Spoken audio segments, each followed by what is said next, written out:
A black veteran finally returns home after months of deployment. Exhausted but relieved to step back onto American soil. But just minutes after entering the airport, everything takes a devastating turn. A security officer, filled with bias and assumptions, singles him out, demanding identification, questioning his presence, and humiliating him in front of stunned onlookers. And then, just 7 minutes later, the situation escalates in a way no one could have predicted. What happened next sparked a nationwide movement, one that forced the country to confront an ugly truth it could no longer ignore. Stay with me. This is a story you need to hear. Before we begin, drop a comment below and let us know where you're watching from. And if this story moves you, don't forget to like and subscribe for more. It all started on what should have been an ordinary day. The plane hummed steadily, its wings slicing through the night, the city lights below vanishing into a quilt of darkness. At 35,000 feet above ground, time stretched thin, and for a man like Elijah Carter, it was a liminal space.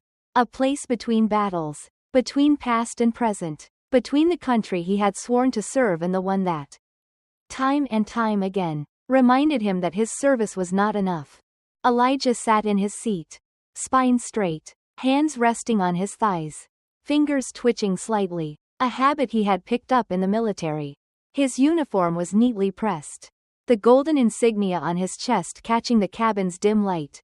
A few passengers stole glances, some out of admiration, others with a flicker of something else. Curiosity, suspicion, maybe even resentment. It was difficult to tell.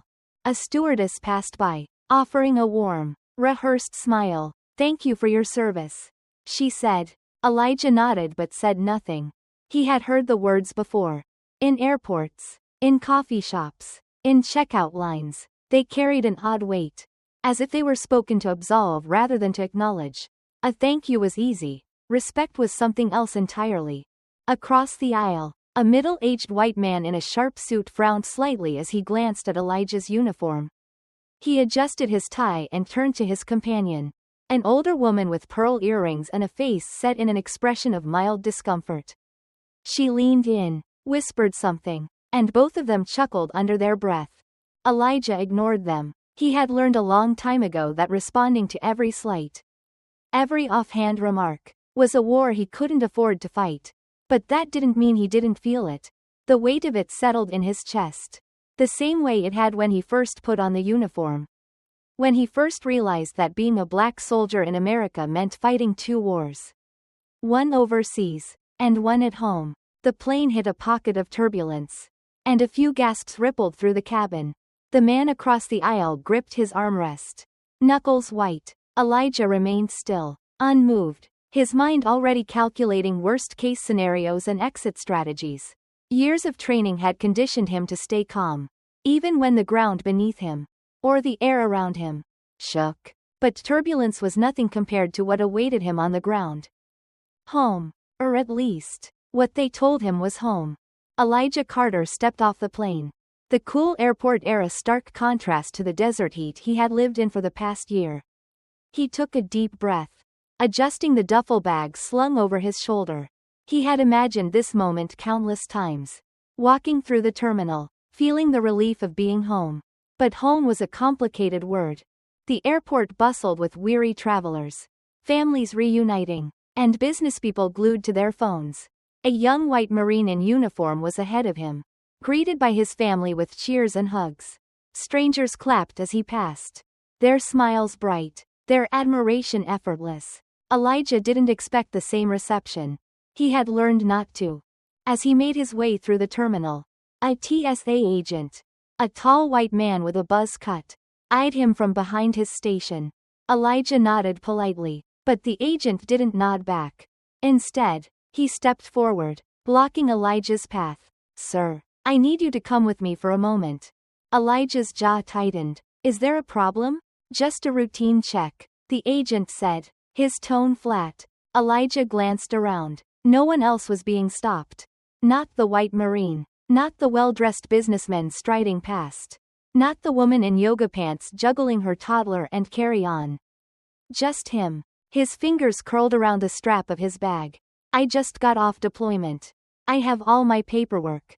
The agent didn't flinch. That's fine, sir. Please step this way. A few passengers slowed their pace, their eyes flickering toward the scene. Most of them quickly looked away, unwilling to involve themselves. Elijah could feel the weight of their glances, the quiet verdict of their indifference. With a slow breath, he followed the agent into a small, windowless room. A second officer, a stocky man with a neatly trimmed beard, stood waiting. Take off your bag, empty your pockets, the first agent ordered. Elijah did as he was told, his every movement slow and deliberate. He knew better than to resist, better than to question. The second agent unzipped his bag, rummaging through his neatly packed belongings with little care. They pulled out his military papers, his dog tags, his carefully folded uniform. They found nothing suspicious, but that didn't stop them from making a show of inspecting each item as though they might discover something hidden between the seams. How long were you deployed? A year, Elijah said, keeping his voice even. Do you see any action? Elijah met the man's eyes. He had spent nights under enemy fire, had seen men bleed out in the dirt, had lost friends whose names would now only be spoken at memorials. But he knew what the agent was really asking. He wasn't interested in Elijah's service. He was interested in whether a black man in uniform could still be dangerous. I served my country, Elijah said. That should be enough. The first agent smirked slightly. Relax, soldier. Just doing our job. They finally let him go after another 5 minutes of unnecessary questions. No apologies, no explanations, just a casual wave toward the door as if he had wandered in of his own accord. As Elijah stepped back into the main terminal, he felt the heat rise in his chest. He knew what had just happened. It wasn't about security. It was about reminding him where he stood. The welcome home he had imagined wasn't coming. And maybe it never had. Elijah Carter stepped out of the airport, the weight of the encounter still pressing against his chest. He should have been used to it by now. Should have known better than to expect the uniform to mean anything beyond the fabric. A taxi idled at the curb. The driver, a middle-aged white man with graying hair, glancing at him through the rearview mirror. Elijah knocked on the window, but the driver didn't roll it down. Instead, he tapped at something on his phone, pretending not to see him. Elijah sighed and turned away, flagging down another cab. The second driver, a younger man with dark skin and tired eyes, unlocked the doors before he even reached them. Where to? Elijah gave him an address. His mother's house in Southside Chicago. The ride was quiet. The city passed in a blur. Neatly manicured lawns melting into the worn-down edges of neighborhoods where the pavement cracked and stores had more metal grates than glass windows. His mother's house was small, paint peeling at the edges. But it stood sturdy. He stepped onto the porch, knocked once, and before he could knock again, the door flew open. Boy, you better not be standing there acting like you don't have a key. His mother, Lorraine, said, arms folded, a smile just barely tugging at her lips. Elijah chuckled, stepping inside, the smell of collard greens and cornbread wrapped around him, grounding him. He dropped his bag by the door, letting out a slow breath. Welcome home, baby, she said, pulling him into a tight hug. But home, as always, was complicated. That evening, Elijah sat at the dinner table, surrounded by family. His younger sister, Denise, was scrolling through her phone, occasionally tossing questions his way about life in the military.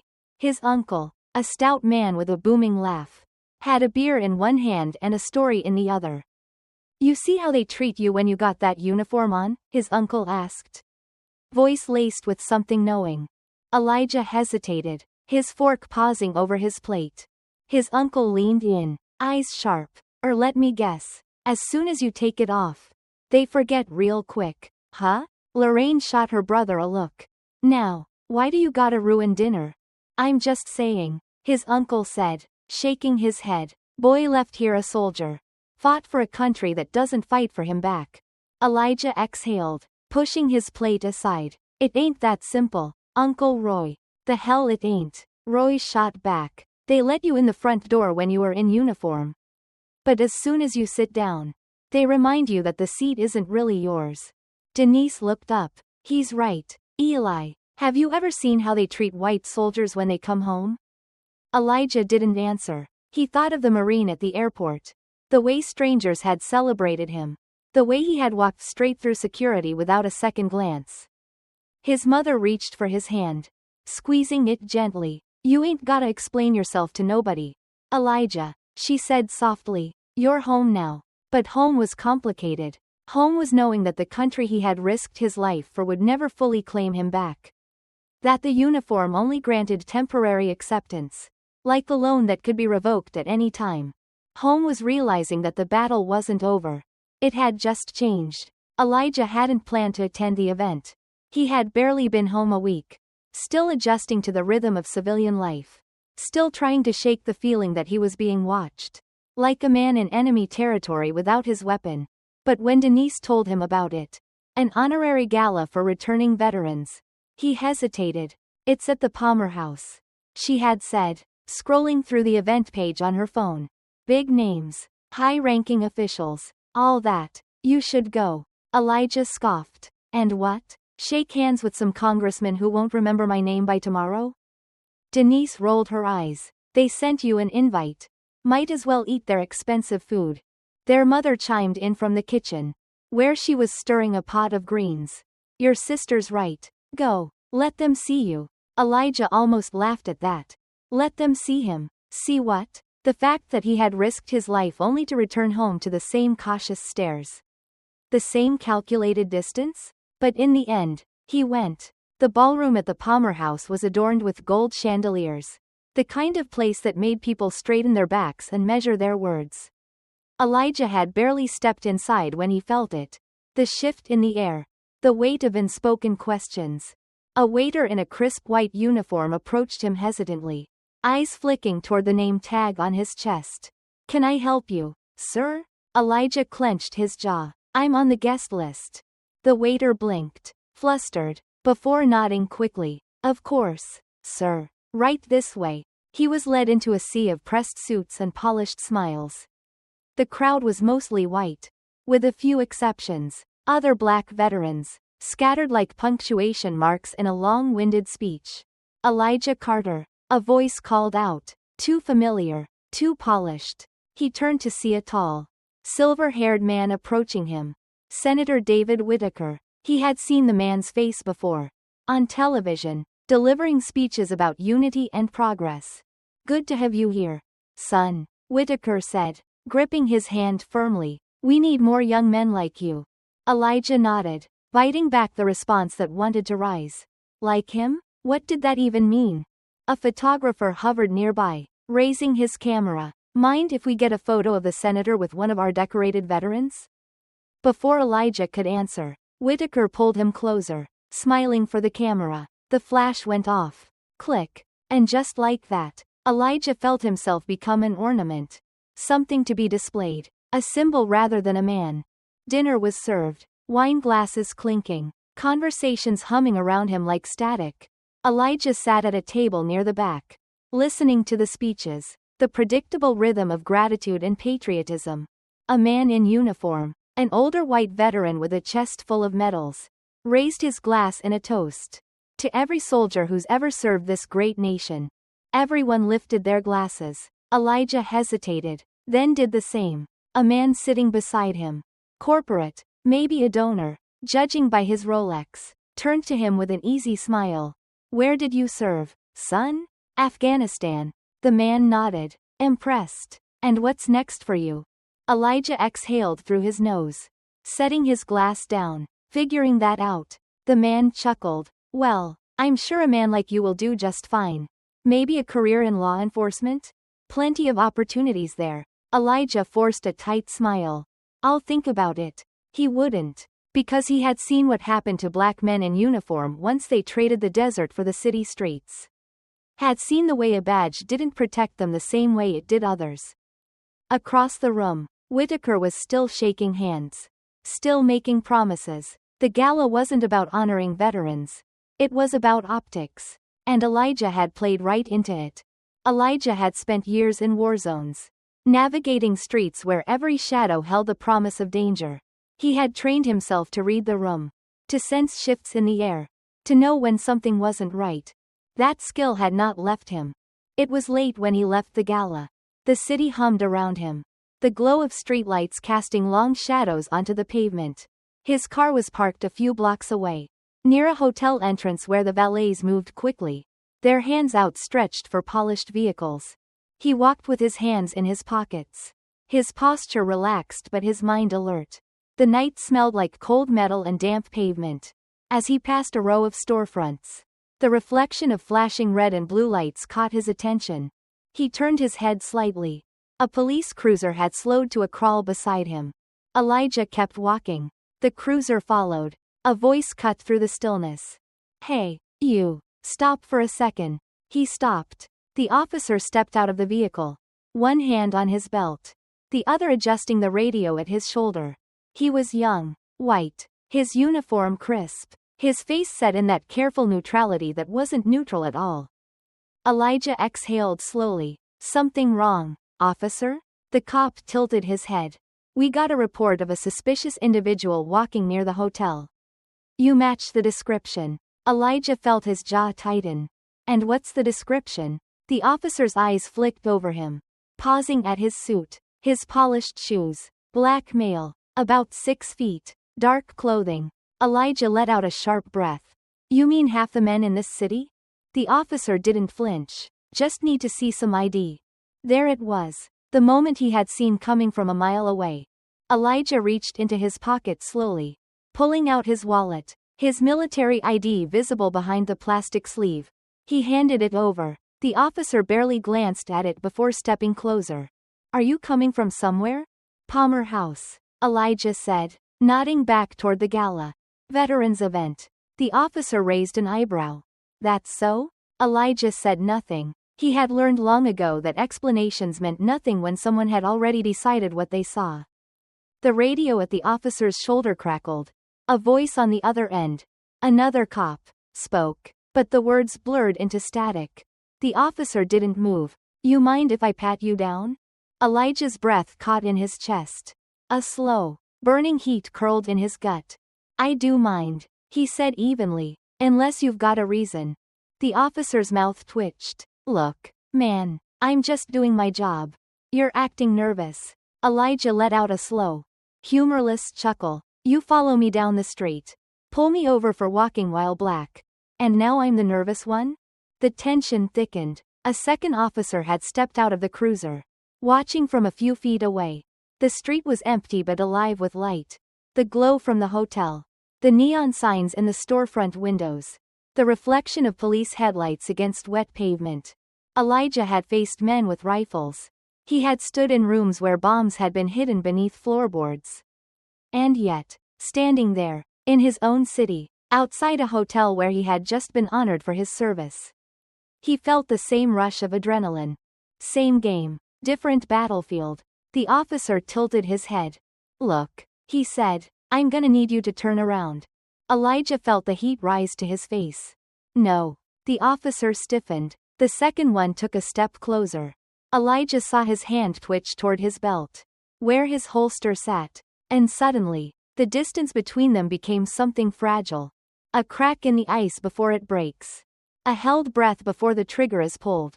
For a moment, neither man moved. Elijah could see it, the weight of history pressing down on this moment. The way it had played out before. The way it would play out again. His fists clenched at his sides.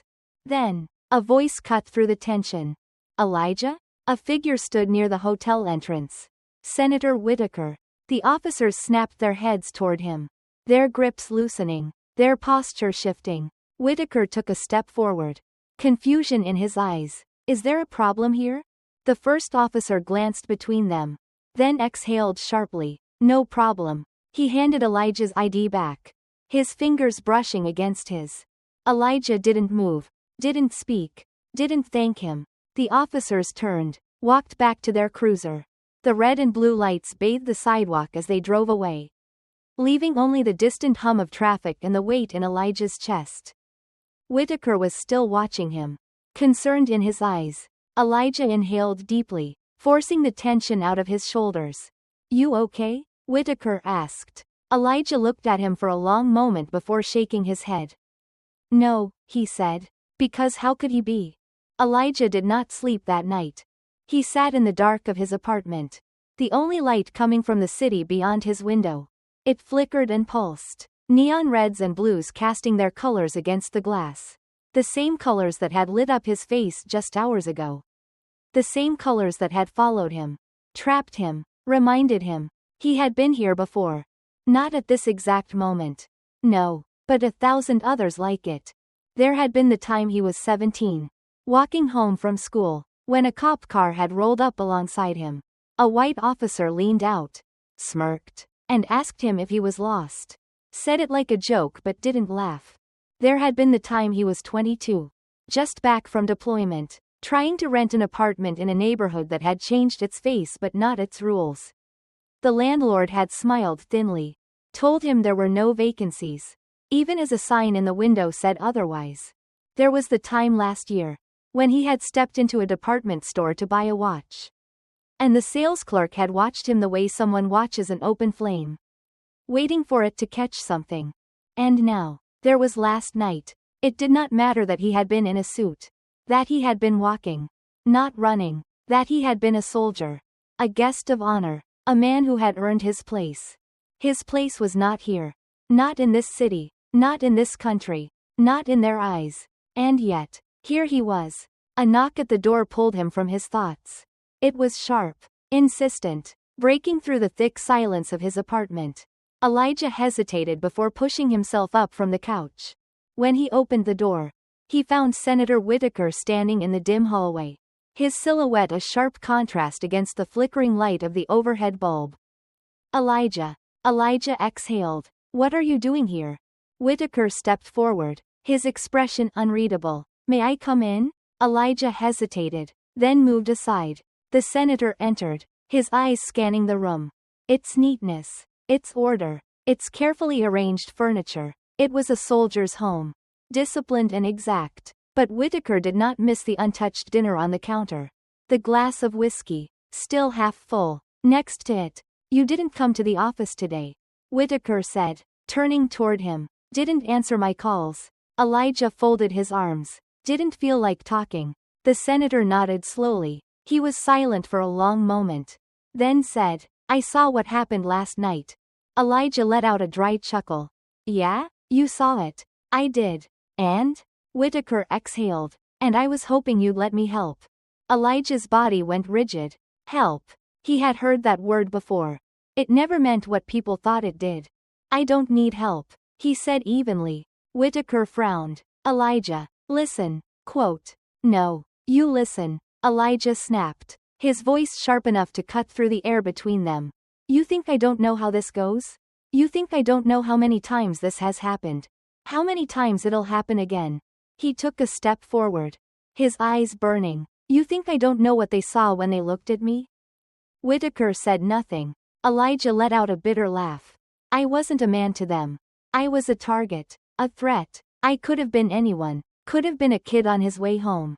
Could have been an old man stepping out for a walk. Could have been some brother just minding his business.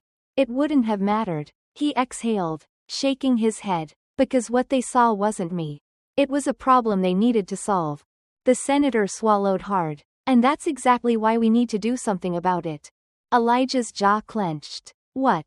Whitaker? What can you do? Whitaker hesitated, then reached into his coat pocket. Pulling out a folded newspaper. He placed it on the table between them. Elijah's eyes flickered downward. Veteran targeted by police after honored service. City leaders demand answers. His name was in the headline. His face was in the photo. Elijah stiffened. I didn't want this to be public. He muttered. You didn't have a choice. Whitaker said quietly. Elijah's hands curled into fists. You can stay quiet. Whitaker continued. You can let this pass. Like every other time. But you and I both know this isn't about one night. This isn't about one mistake. This is about something deeper. And whether you like it or not. People are watching now. They're listening. Elijah stared at the paper. At his own face staring back at him. You have a voice. Whitaker said. Use it. Silence. Elijah inhaled sharply, his pulse thrumming in his ears. He had spent years taking orders. Following commands. moving like a man who knew the rules and played by them. But here, in his own city, the rules were different, and maybe, just maybe, it was time to break them. Elijah had never seen his name on a protest sign before.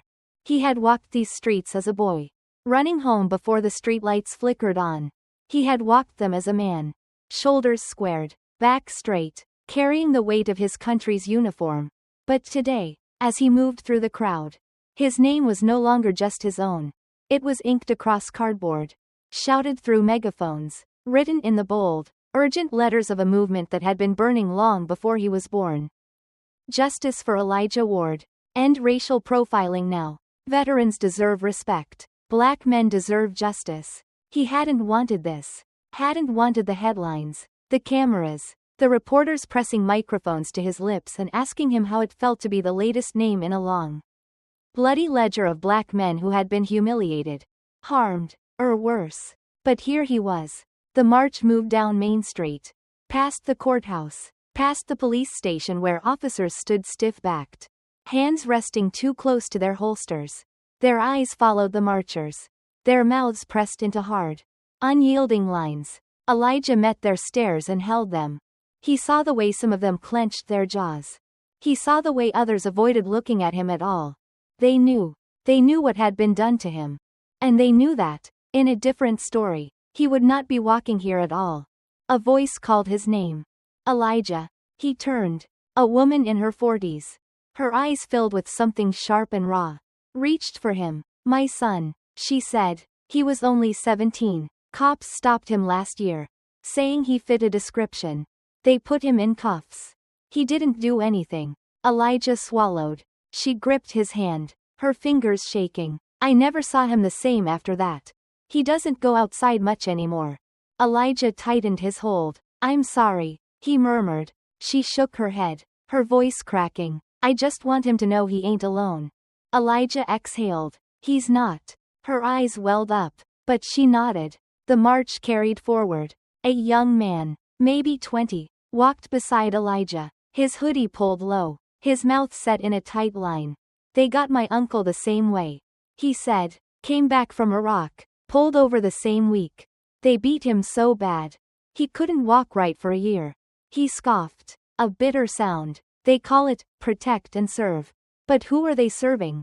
Elijah had no answer. They passed a corner store, where an old man leaned against the wall, watching them with tired eyes.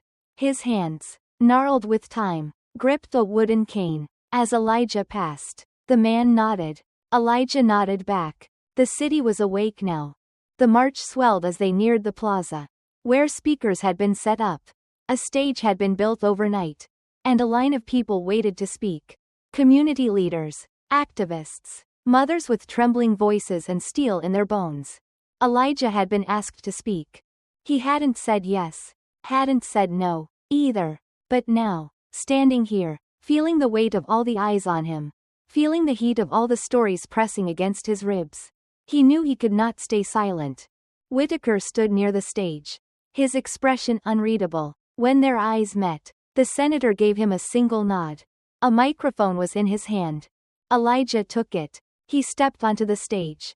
The crowd quieted, their murmurs fading into a breathless, expectant hush. Elijah exhaled. When he spoke, his voice was steady. I didn't come here to make a speech, he said. I didn't ask to be in this position.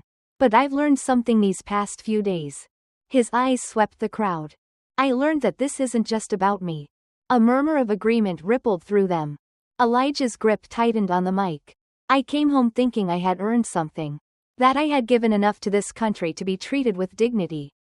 That if I followed the rules, kept my head down, stayed in line, I'd be safe. He let out a sharp, humorless laugh. But the truth is, some of us are never safe. A silence heavier than stone settled over the plaza. We are watching. We are doubted. We are questioned before we even speak. And no matter what we do, no matter how much we give, they still see us as threats first. As criminals first. As problems first. Someone shouted. That's right. Elijah nodded. I know I'm not the first. And God help me, I know I won't be the last. His voice hardened. But I refuse to let this pass. I refuse to let them tell me I imagined it. I refuse to let them sweep it under the rug like it never happened. The crowd stirred, fists raising. I was taught to stand when I saw something wrong. Elijah said, to speak when I see injustice. And I will not be silent. Cheers broke out. Elijah took a breath. My name is Elijah Ward. He said, voice clear, voice sure, and I am telling the truth. The crowd roared. And in that moment, Elijah understood something. They had taken his dignity. But he would not let them take his voice. Elijah had thought the hardest part was over. He had stood before the crowd, spoken his truth, and felt the fire of their voices rise to meet his own. He had seen the faces of people who understood. Some who had lived through worse. Others who feared they might be next. And for a brief moment, he had believed that was enough. But now, standing in the cold, fluorescent light of a police station, his wrists sore from the too tight handcuffs that had only just been removed, Elijah understood what every black man before him had known. The truth could set you free.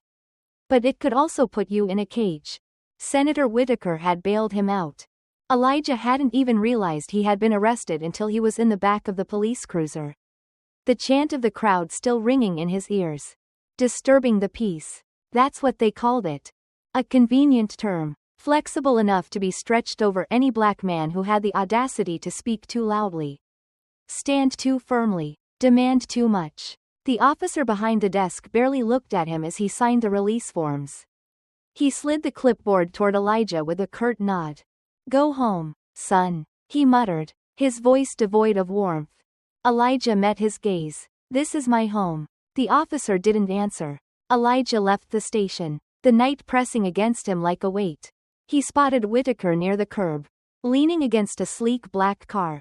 His arms crossed. His expression was unreadable, but his eyes burned with something close to anger. Took me longer than it should have to get you out, the senator said. Elijah exhaled sharply. You warned me this would happen. I did. Whitaker straightened, adjusting his suit. And I also told you it wouldn't be fair. Elijah scoffed. Fair. He glanced at the city skyline.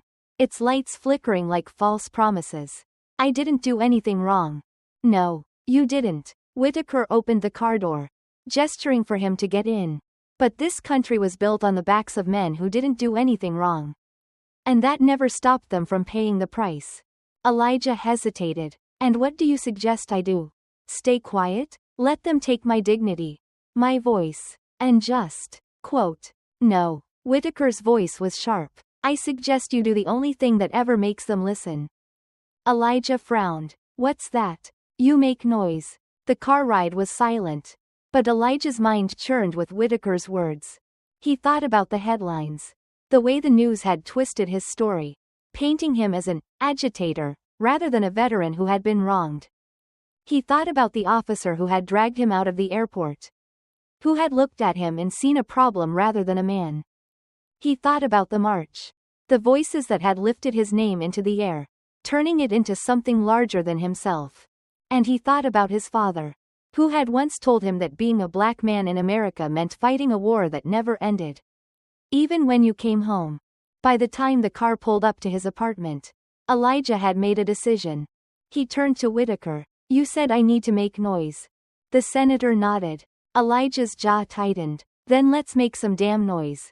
The next morning, Elijah was seated in a television studio. A microphone clipped to his jacket. Bright lights beaming down on him.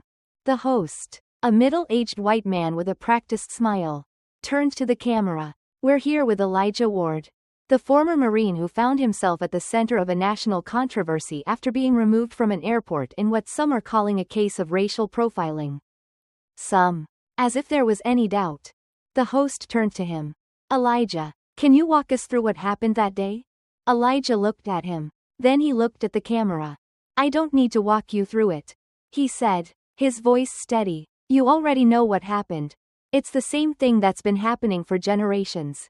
The only difference is, this time, people saw it. The host's smile faltered slightly.